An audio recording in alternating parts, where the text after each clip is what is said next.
They say nothing grows in the dark. But what if I told you that deep in Zambia, southern province, in a place called Mapanza, is a woman that is turning fungi into cash?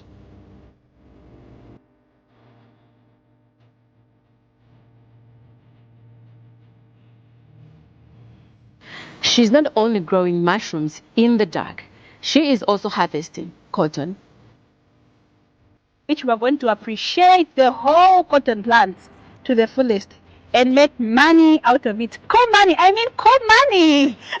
That you can actually make your own fertilizer. maize, sunflower, among others, under the sun.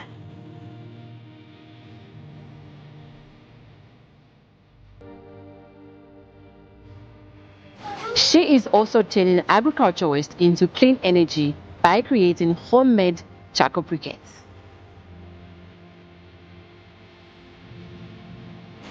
My name is Princess Chiblika. Stay tuned because what you're about to see in the next few minutes might just inspire your big idea. Hi, my name is Mtinda. I'm Mtinda the mushroom lover. You're welcome as we are going to see different innovations today. This farm is a bio-friendly farm. As you can see, run by a female. As you know, Mtinda means the only sex among the other sexes. So I being the only female, we are going to see what happens around the farm.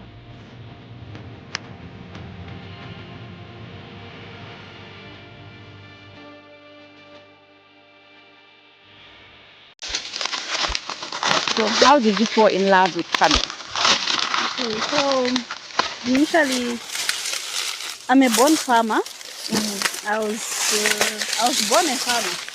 Both my parents are farmers, and I grew up in their upbringing. So that has really motivated me to continue with the farming skill. Then secondly, again, I had to do an agriculture course. Yeah. So coming from a family that is a farmer's family, how was the reaction when you told them you wanted to branch off and be a farmer yourself? Okay, so the reaction was very positive. Really? Yeah, it was. Because initially they pushed me into doing agriculture. I really did not want to. My first acceptance letter was from Irving Horn. I wanted to do radiography. But then, as I told you earlier, that my parents have been farmers all along, and then they have to like remove everything, the finances to like sponsor all my siblings at school. Yeah. It wasn't possible. So they had to push me into farming.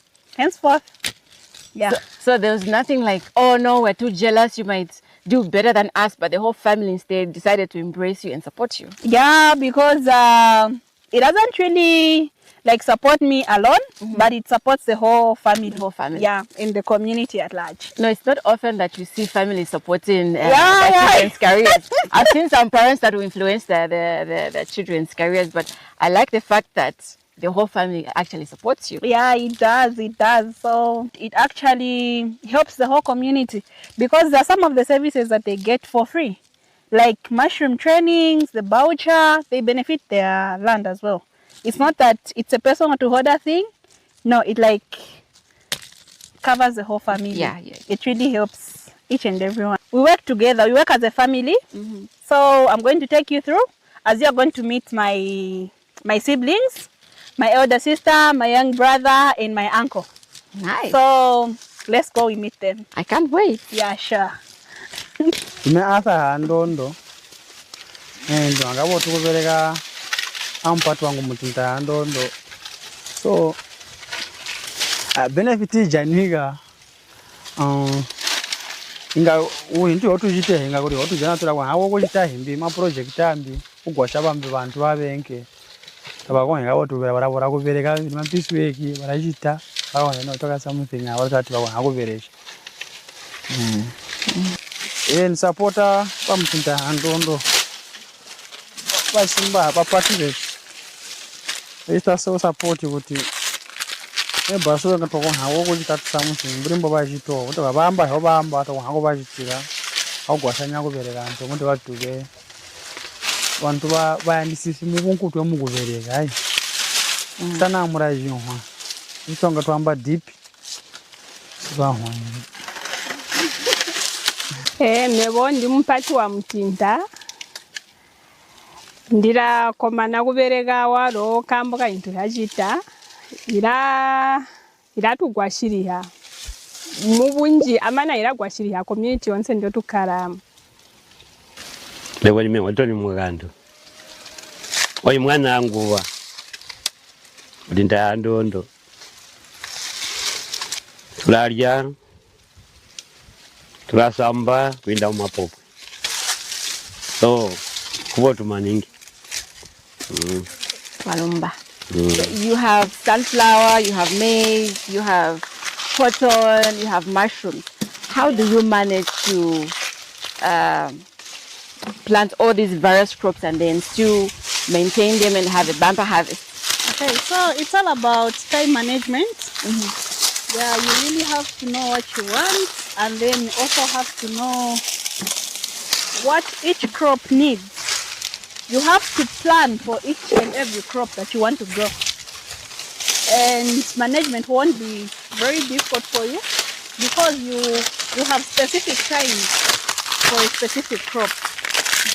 Yeah. So how do you do it? Do you like have a timetable? Say in the morning I have to check the cotton, I have to check the sunflower. Yeah. Each crop has got its own time. Like today we are here, we're harvesting maize. Tomorrow there is a plan to say we need to go and harvest the groundnuts. So each crop has got its own time.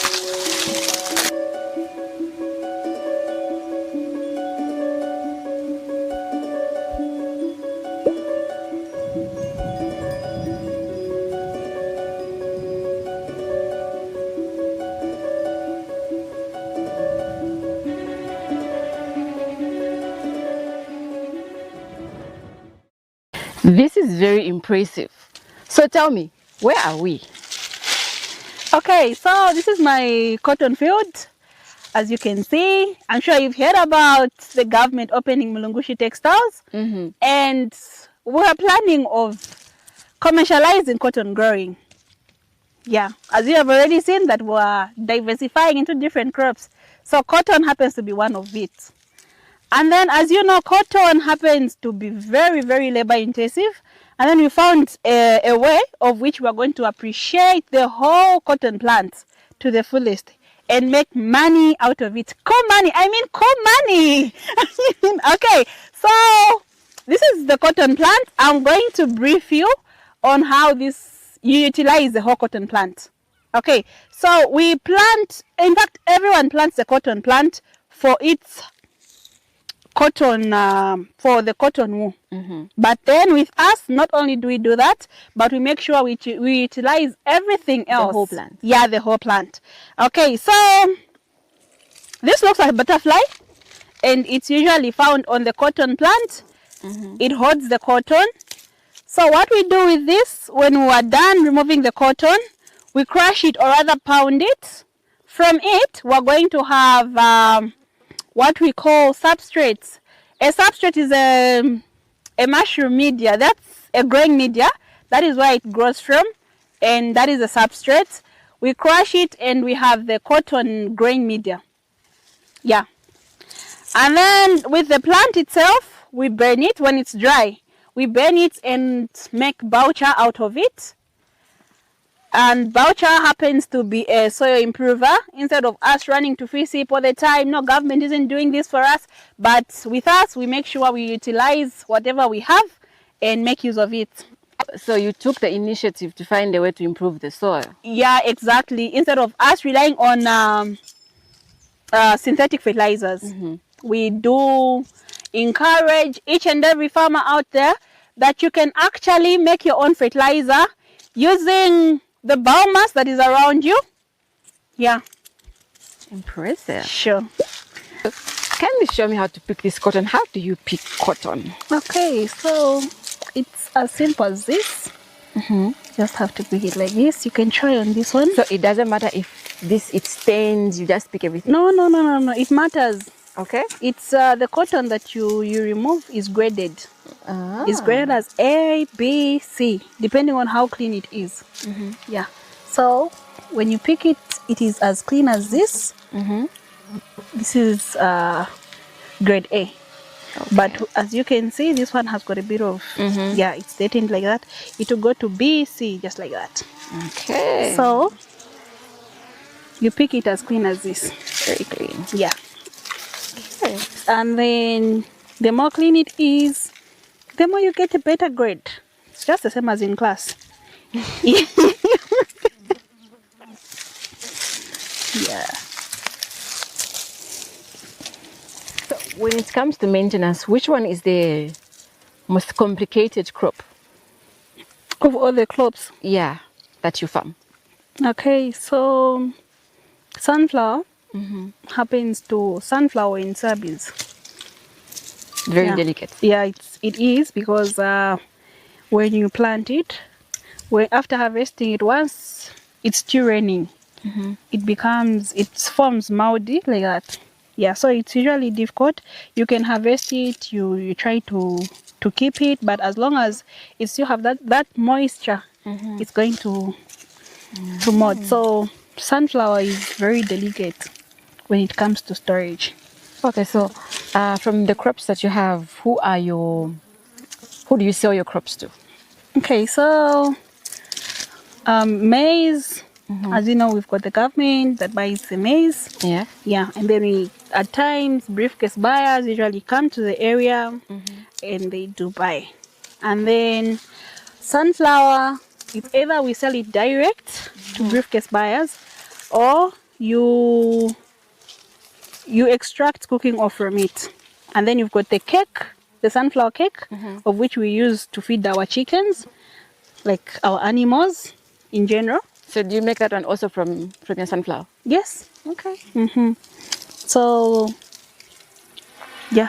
And then you can sell the cooking oil itself. Yeah. That's nice. We also have a mini shop. I need to see it. Yeah, I didn't see it. Yeah. So would you like, let's say in the near future, would you like to open your own cooking oil factory? What's your plan? As it is, I think I'm not In a hurry? I'm not in a hurry. Neither am I going to okay, my main business at the moment, I'm going to say it's mushroom production. I would just love to have, or rather own my own company that is a mushroom store like that, where I have all the mushroom products in that store. Yeah, I think you need to show me the mushrooms. Can we go to the mushrooms now? Yeah, sure.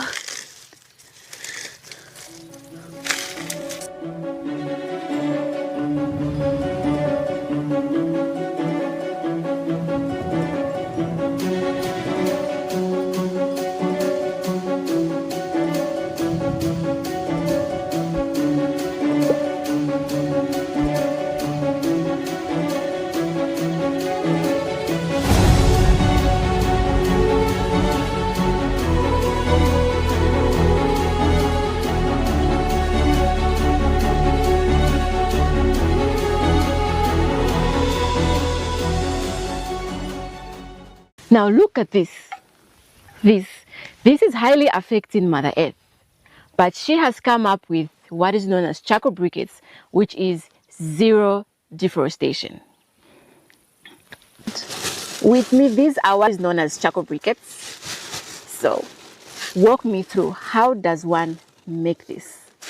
Okay, so what you do is that the dish that you're seeing here, you get any biomass of your choice that is available in your area.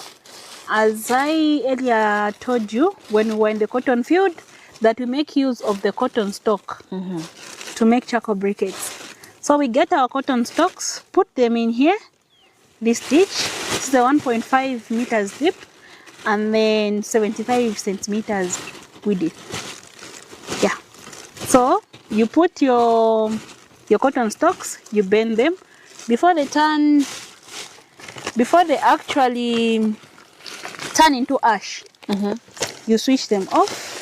Okay. You light them off using just like normal water. And then you're going to have the stalks that have been bent. Yeah. When they are bent, you crush them into at least this size. So from this size to that size. Actually, that's one and the same thing. Okay. Okay. Yeah. So you just crush them. Yeah. And then after you crush them, you can use any mode, like a sticker, glue. Yeah.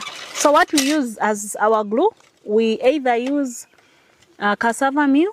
You make a porridge, and then that porridge, the paste, you add it to the crushed charcoal obtained from the cotton stalks. Yeah.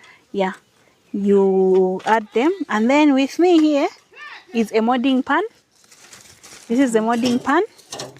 So if you're able to see, when I do this, you're able to mold. You're able to mold this. So this is the shape that we chose to be using. So you can turn them into any shape. You can turn them into any shape of your choice. Yeah. So you can turn them into any shape of your choice. So this is the molding pan, and then you can just do this, and then you put in your molding pan. People that are advanced, they have machines that they use. For us, we're still just using these modern molding pans. Okay, so you make sure it's well compacted so that the shape comes out very okay. Okay, so though this is not the sticker that we're supposed to use, but I'm sure you're able to see the idea. Then you push it, then you're going to have this shape. So you have to put it on the sun. Yeah, after you remove it from here, then you put it on the sun. Then it is going to dry within a day. You're able to have your charcoal briquettes ready. So with this one, it's not labor intensive, carbon monoxide free, zero deforestation. You can see all those advantages of using charcoal briquettes as your firewood. How long do they last? These ones are long lasting. They last 3 to 4 hours. Okay. Yeah, compared to the normal charcoal. I see. Yeah. This is how you mitigate climate change. You can actually make this charcoal briquette using dried leaves in your area. You don't have to struggle to find the raw materials to make these things. Simple dried leaves can give you this end product. So, stop cutting down the trees.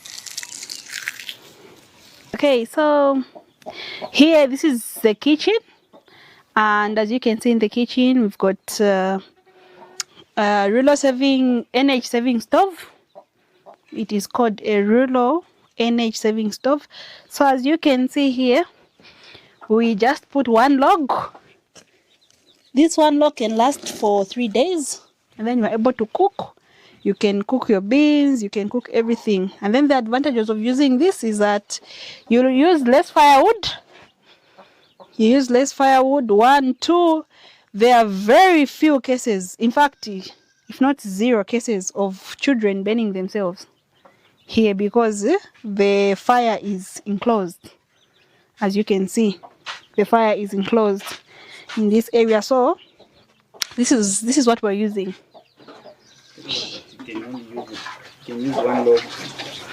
You can use this log of firewood for 3 days, if not more. It depends with what you're cooking. You can use it for 3 days to cook everything. When I mean 3 days, I don't mean maybe it's just shima, no. So this is a 2-plate stove. You can even make a 4-plate stove using this same initiative. So this happens to be my mushroom house. This has been my mushroom house since 2018. 2018, I was the darker girl for this house as it was being built. And then I was transporting the bricks that were used to build this house from a very far distance of about 14 kilometers. I was using an ox cart with donkeys. Yeah. And then the money that I used to pay the person that was building this house, it was from my sales that I sold from dried fish. And then I had to get access to dry fish when I went for my first attachments as I was doing my diploma in general agriculture in Sinazongwe. I had to go in the islands. I had to make use of my 470. That 470 was given to me by my parents for my upkeep as I was doing my attachments at Sinazongwe Fisheries. And this is how I utilized that 470 and I came up with this building. It looks very small, but I think it has made me who am I today.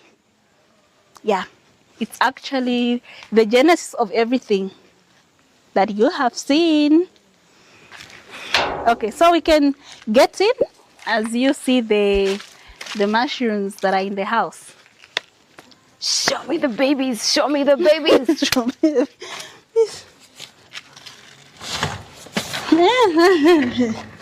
Okay. So see here, this is the colonization stage. They are colonizing, ready for them to like start sprouting, and then they'll be sprouting in the next 1 week. Yeah. So, like, what's the, from plantation to harvesting, how many weeks does it take? It takes 21 days, which is 3 weeks. Okay. Yeah.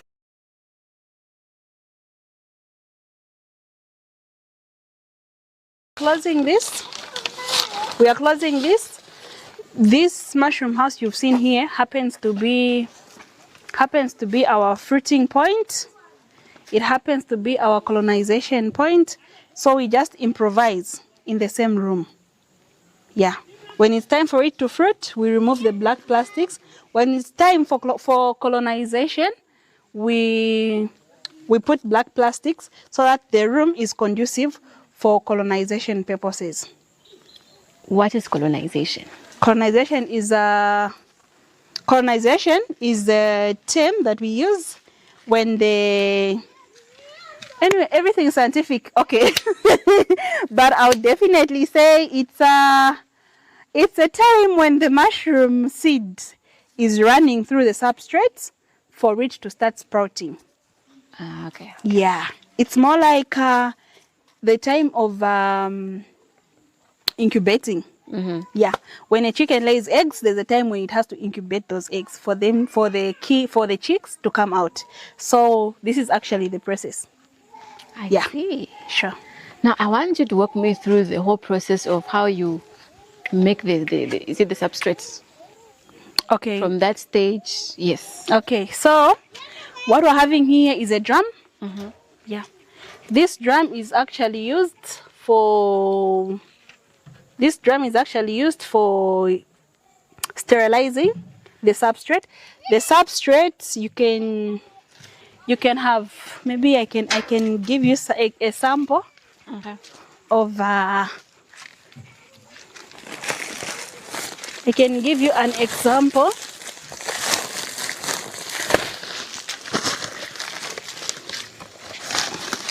I can give this. Okay, this is grass. Mm-hmm. So this Just, grass, okay. yeah, this is just grass.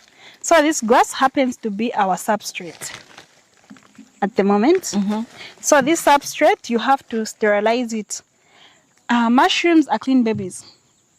If you're not smart enough, you won't make it. Okay. To grow mushrooms. Yeah. So these mushrooms are smart babies. So for the mushrooms to be able to grow, they should be sterile. Mm-hmm. They should not be no germs. It should be germ free. Okay. So for you to like sterilize your substrate, you have to boil. We use a drum. Mm-hmm. Yeah. So we boil in the drum for You boil the grass. We boil the grass to sterilize it. Okay. We boil the grass to sterilize it for about 60 to 75 minutes. Yeah, from there we get the seed. We mix with the substrate.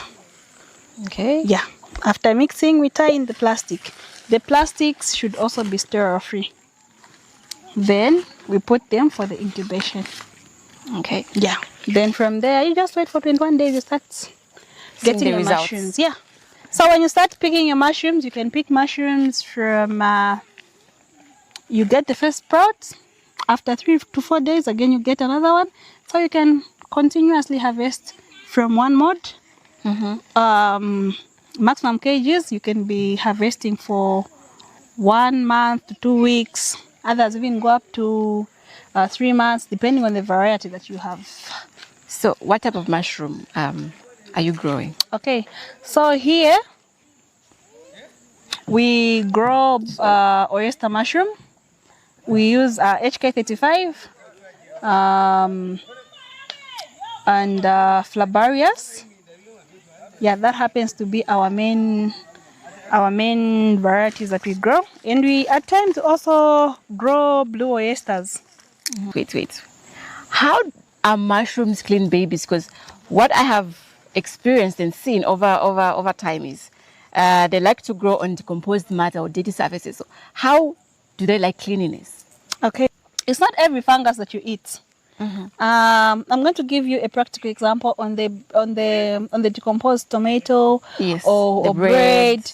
Yeah, you are going to be having fungus on it. Do you actually eat that? You No, don't. We You always see? throw it out. Yeah, definitely. So if you grow your mushrooms while you're having dirty, meaning that mushroom is going to be poisonous. I'm sure you've heard of stories about mushrooms, people getting poisoned from mushrooms. Yes. Others even die. It's because they eat mushrooms that have been affected or rather infected.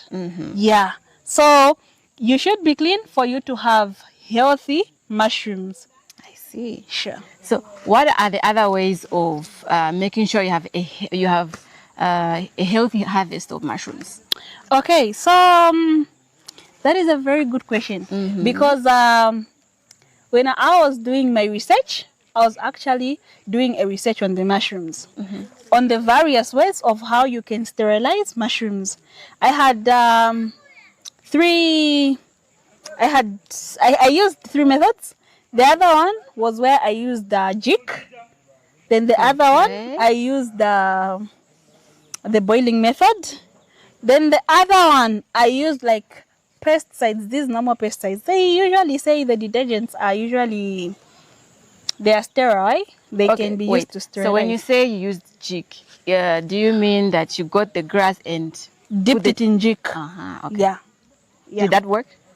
It did, but the results weren't amazing because as you are boiling them, they usually suck the moisture content. So henceforth, the grass is going to have a lot of moisture compared to somewhere when it is just dipped inside.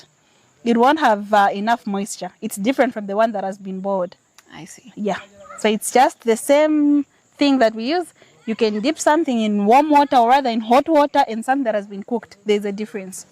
So the one that is actually working for me is actually the boiling method. Others use even lime, hydrated lime. Yeah, it is also used for disinfecting or rather sterilizing, but it didn't really work for me. It's actually there.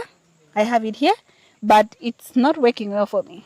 All right, so for someone that wants to start their own indoor mushroom farming, what are some of the things they need to put in place? Like, what do I need for me to become? Okay, that so kind of for farmer? you, what you would need is a biomass that is available in your area. We do not limit to a specific biomass, no. Okay. Anything that is available in your area, as long as it's dry. And then you're also going to need a mushroom house. A mushroom house that you need as long as it is able to accommodate the mushrooms and it is able to meet the conditions that are needed. I talked of it being an incubator. Yeah. As long as you're able to use. Yeah. Then you're also going to need spawn. spawn happens to be the mushroom seed. Spawn happens to be the mushroom seed, and then and then also you have to be. Now talk to me about the mushroom seed. Okay, so the mushroom seed. Yeah, I'm very curious. you want to know how them? Okay, so we term it a mushroom seed because it is the one that we use to come up with the mushrooms. Yeah. So how we have the mushroom seed? You can actually get a mushroom. You can actually term anything as mushroom seed. Any seed that you know. You can use maize seed, you can use sorghum seed, and sorghum happens to be one of the seeds that we use. You can use cotton husks as mushroom seed. So how you come up with that is that you know the cup of the mushroom. Yeah, you put it upside down for a night, 24 hours on a clear paper. On the clear paper, you cover it the whole night. If your mushroom is, you know, mushrooms are in different colors. So if your mushroom is orange, your mushroom is white, then you're going to need a black paper, so that you're able to see the ones that we term to be a seeds down there. Yeah. So when you get those for 24 hours, you get those. You inoculate them. Okay, I'm using scientific terms, but it's okay. It's okay. Break down inoculate. Okay, so that you're going to use to grow. Yeah, so you put them on the seed that you've chosen. That seed should also be sterile. You have to sterilize it with. Are we also boiling the sorghum seed? Yeah. We have to boil it to make, but those ones usually, because we don't want to make them get ready for eating, for consumption, is it? So we usually use a pressure cooker. Okay. So when you use the pressure cooker, it is going to like reach the point where it is going to destroy the germs so quickly before the sorghum is actually ready. Yeah. So that's what we usually use. So you put that. You are going to notice that something drops.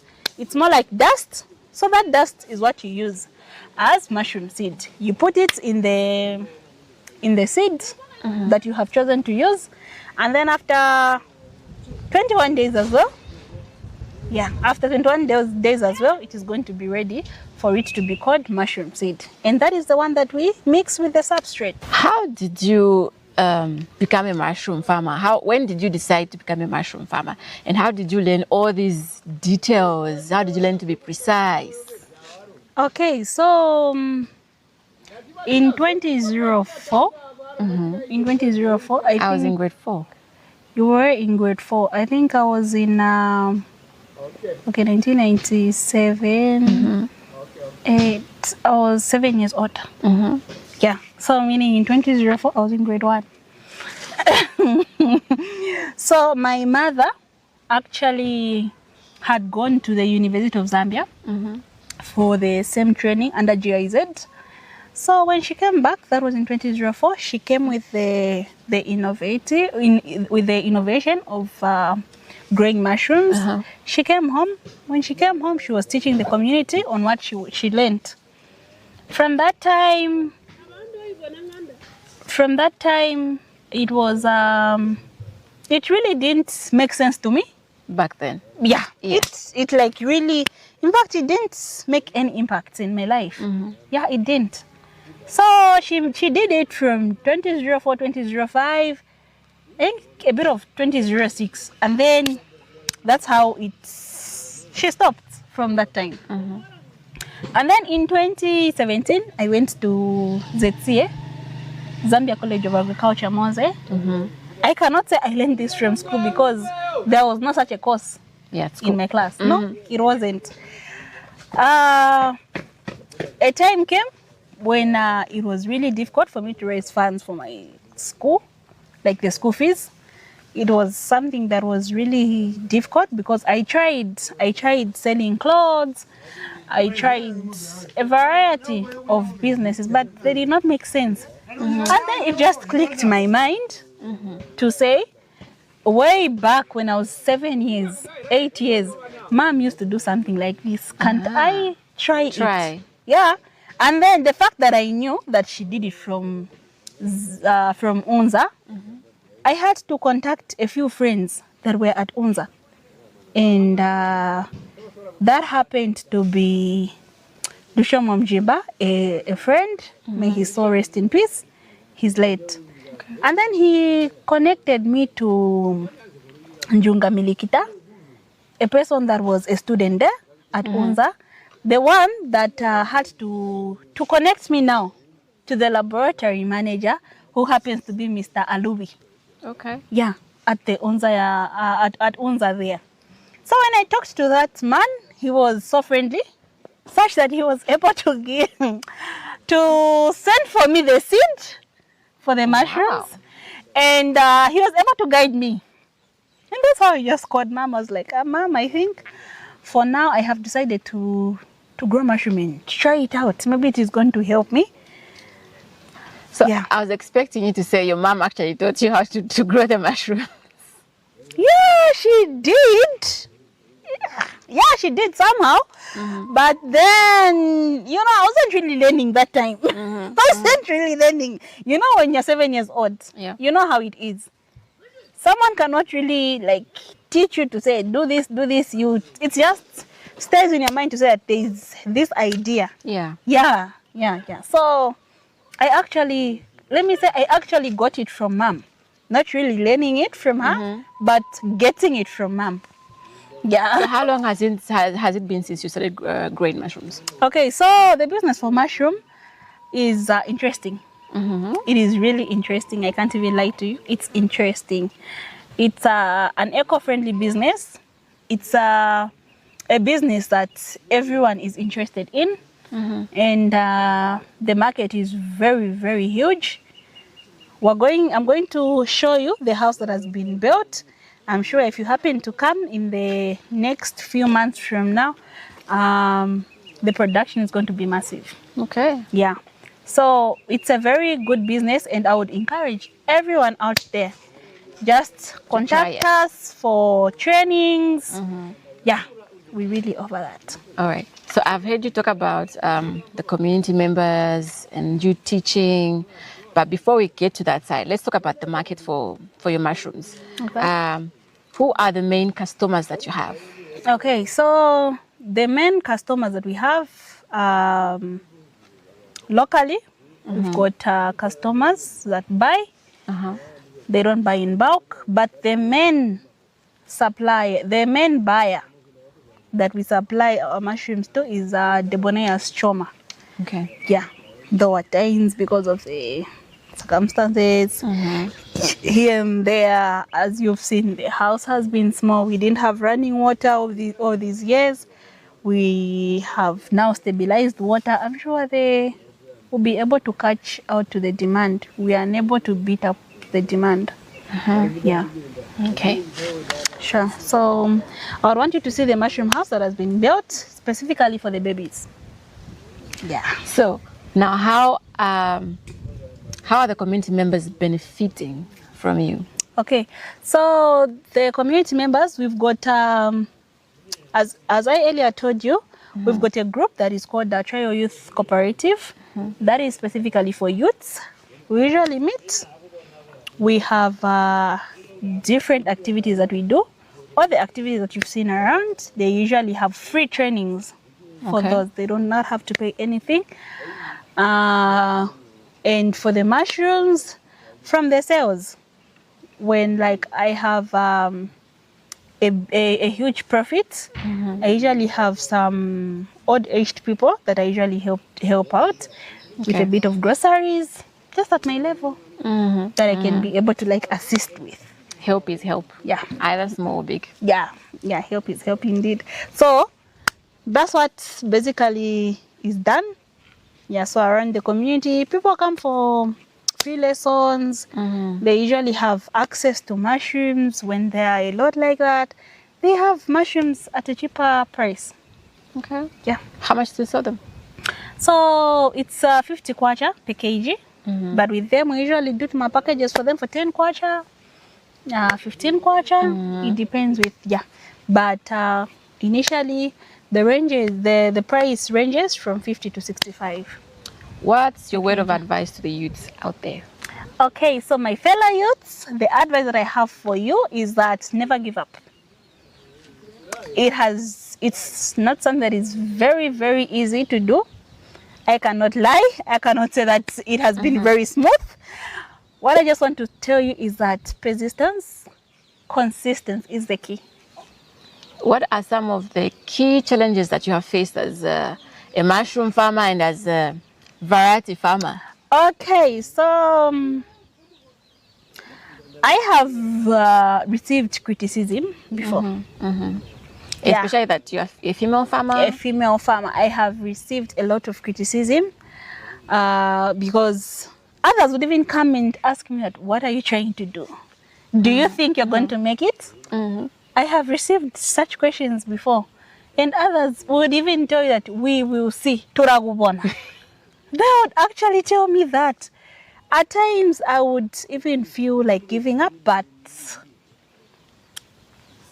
I have just looking at where I have come from, I wouldn't want to go back there, and I wouldn't give up. Okay. And that is the reason why I have pushed, and I'm still pushing. Yeah. What keeps you going? What keeps me going is the energy that I have. Yeah. And having a supportive family, like my family, keeps me going. Because even in my absentia, things move. Yeah. So that keeps me going. And I'm still going. So how many kgs do you harvest in, let's say, a week? Okay, so in a week, a minimum of 15 kgs. Yeah. And how much do you sell the kgs at? The minimum price currently is 50 kwacha, but it ranges from 50 to 65. Okay. So if we quickly do the math, which is, it brings us to a roughly 3,000 kwacha. So that means in 7 days, you make a 3,000 kwacha. Yeah, that's actually for a month. Oh, for a month? Yeah. Okay. Yeah. That is like free money. Yeah, kukash. This is something that actually produces itself. Yeah. All you have to do is just to sprinkle a bit of water. Yeah. And dedication. Yeah. And you have the money. Kukash. And I think that can just be from a total investment of about maybe 700. Yeah, so 700 is going to be giving you something like a 3,000 per week. So per month. So profit is guaranteed, 100% profit, even more than 100%. Profit is guaranteed. Profit is guaranteed. Nice. Yeah. Yet others are trying to are fighting to get these government jobs when they can try this kind of business. Yeah, definitely. So if you make 3,000 in a month from mushrooms, yet we have seen the other crops, the other products, the other initiatives, this means you actually make more. Clearly, Yeah. you are a millionaire in the making. Definitely, sure. You are going to be rich. I bless you. I receive. Okay. Okay, so one more thing. When you harvest your mushrooms, do you make any sauces or pastes? Okay, so initially there are times when we have a lot of mushrooms, even more than 15 kgs, and then you find a situation whereby maybe you were supplying debonaires a day before, 3 days before, and then they would not need the mushroom, and then we are unable to transport the mushrooms to other areas, but the need is going to be there. We get that mushroom and we dry it. We do not sun dry it. We dry the mushroom in the shed so that they do not lose the nutrition value. The taste. Yes. Okay. So we usually make mushroom soups. Yeah. We make mushroom soups from the mushrooms that we have. We haven't yet started making sauces. Okay. Yeah. Is that something you'd like to try?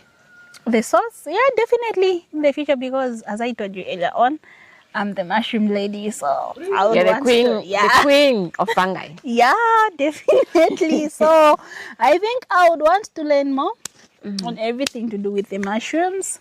I would want to learn more and explore. So, do you only sell the mushrooms fresh, or sometimes you sell them dry? We sell them dry. Okay. We sell them dry. We even sell the mushroom soups.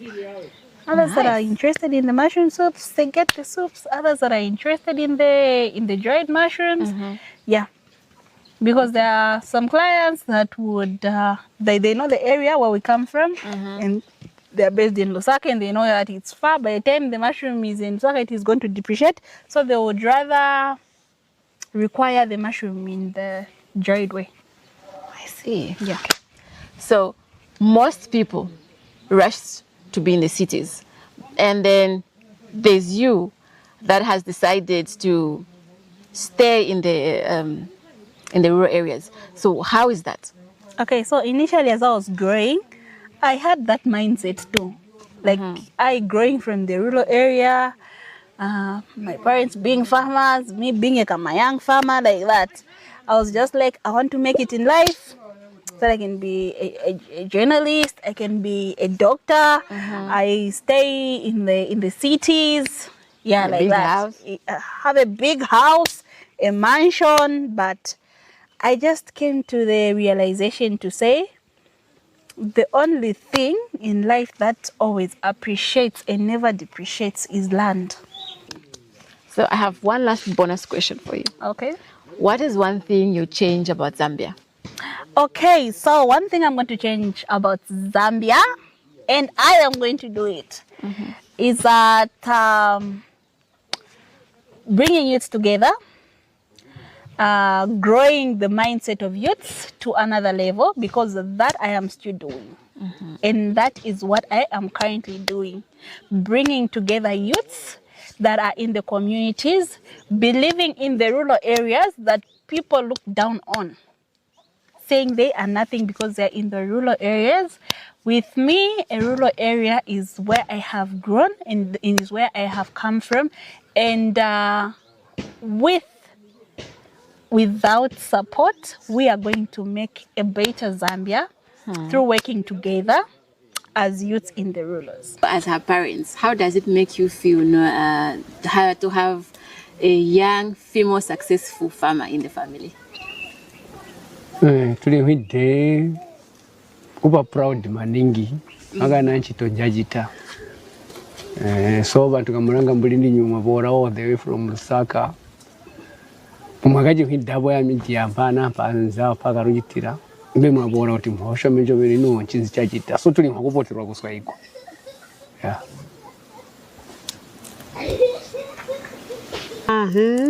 Watu mwagabotu maningi kuona mwana msimbo uyu ngotwagahara kuti waswidirira kuri bonse mbuto tuhede bana bari kuma 13. Okay. Pesi kuri bonse bana aba uyu wainda nabana behinyina igamboka kuti ulabikirira alimu ulankwa alimu ulaberega jansana notwarunga twari disibana orobarisika ku 5 ndiza awa mboto vede notwindide fish pondi abora monya munziro mushroom house njo tuyagenda twinani mana wi mania twagimani bati hinjira mugati tatuna hibika magana kuti yamena nganda yoro muibona mbwibede sarya yanganda yakatora mali manje so yauti tubike ibo watutarike kubushanga bunji mbulimbo notwatarika kujiyakajia twasweka capital yatiyani yabura kuina kumwana msimbo imizezo yatiyani njajise enobi ya YouTube tromba abantu banga baratugwahiriya kumwana msimbo aswe to bamanje ali kutekwa tutiyani gatubereka izindi natako na route swebo twahara turabereka kumugwahiriya into yatiyani yajita ikutekwa ali mubayita bambi nabamba kuti babole bahojana nchobeni ati kambo tako kuina jenda turatiyani turamugwahiriya mumizezo yakwe miboto so nchobeni mlimbo mwabora kuzwa koko no bamuzwa kule mwakakubona pesi no mwabora ndichama kuti mwakutira no muyendenda yajita yatwetera kuti hey ndeta yajita hey anywe kuti mwabona amehwena kuinda pumwaruwa na YouTube